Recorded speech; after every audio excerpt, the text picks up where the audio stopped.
Bonjour tout le monde, c'est Séverine. J'espère que vous allez bien. Je vais vous parler au fait d'un sujet tout simple en lien avec l'agoraphobie, en lien avec l'anxiété, en lien avec le trouble anxieux. Au fait, beaucoup de gens m'écrivent et me disent: Ah, mais tu sais, ça fait tellement d'années que j'essaye plein de choses, il n'y a rien qui marche, ça revient, je suis toujours pas bien, j'ai des moments où ça va, des moments où ça va pas. Au fait, c'est normal.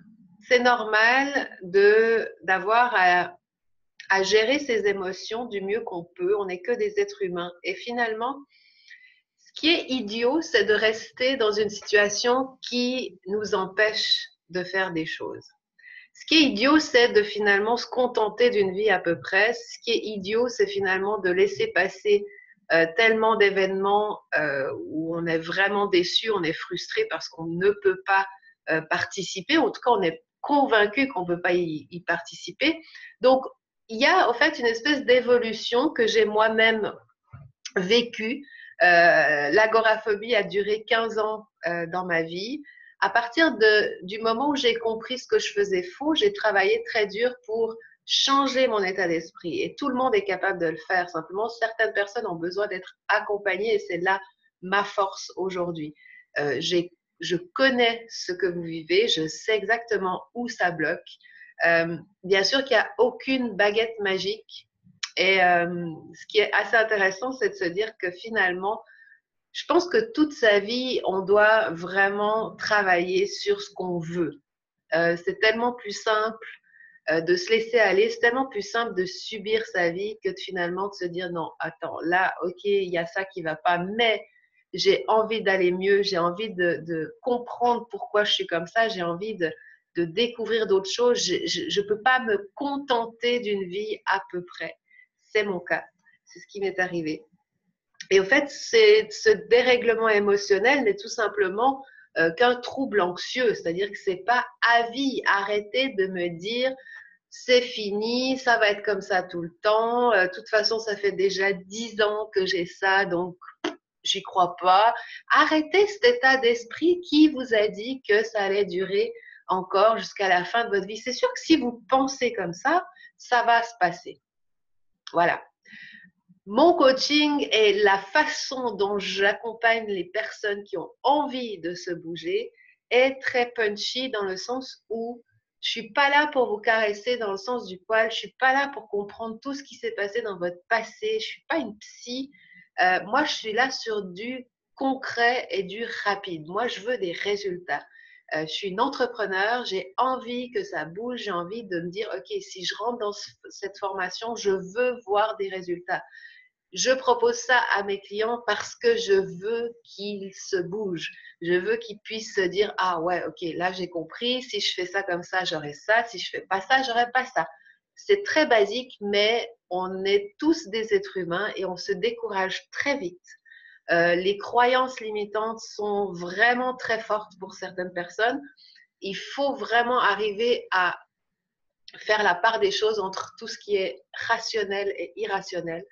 Il faut se bouger. Il n'y a pas mille façons de faire les choses.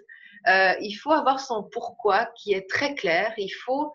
Il y a plein de choses qu'il faut mettre en place et c'est pour ça que je ne peux pas aider tout le monde. Je ne peux pas commencer depuis le début, à savoir, les gens doivent se prendre en main, se responsabiliser. Une fois que vous avez compris que vous êtes agoraphobe, une fois que vous avez compris que le stress fait que vous avez des angoisses et des symptômes physiques, à ce moment-là, s'il vous manque un espèce de détonateur, un espèce de quelqu'un qui va vous pousser à faire les choses, à ce moment-là, je suis là pour vous.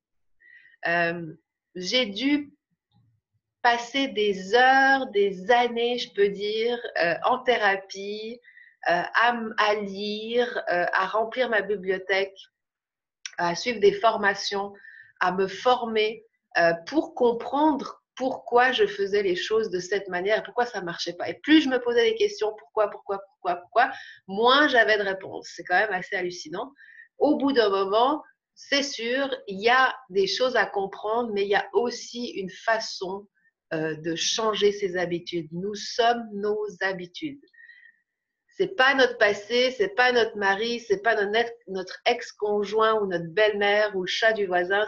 C'est nous qui sommes responsables de ce qu'on vit en ce moment. Des fois, c'est difficile, bien sûr. Il y a des moments qui sont plus durs que d'autres. La vie, c'est pas le calme plat pour personne. Euh, le but, c'est d'arriver à surfer sur les vagues de la vie et puis de se dire, OK, là, je sais que je peux pas maîtriser grand-chose, mais j'ai envie de travailler là-dessus, j'ai envie de comprendre ce qui se passe, j'ai envie d'avoir de l'aide, j'ai envie d'être soutenue, j'ai envie d'avoir quelqu'un qui comprend. Et c'est vraiment tout ça qui fait un ensemble de choses pour aller mieux. Voilà. Il n'y a pas de baguette magique, je le dis, je le répète. Je ne suis pas votre dernier espoir non plus. Je m'adresse aux personnes qui sont prêtes, qui sont sur le plongeoir, qui ont envie de sauter, mais qui n'y arrivent pas ou qui sont, voilà, qui hésitent. Moi, je suis déjà en bas dans la piscine et je vous attends. Et à ce moment-là, je vous dis, OK, là, tu fais ça comme ça, comme ça, comme ça, et tu sautes et tu me rejoins.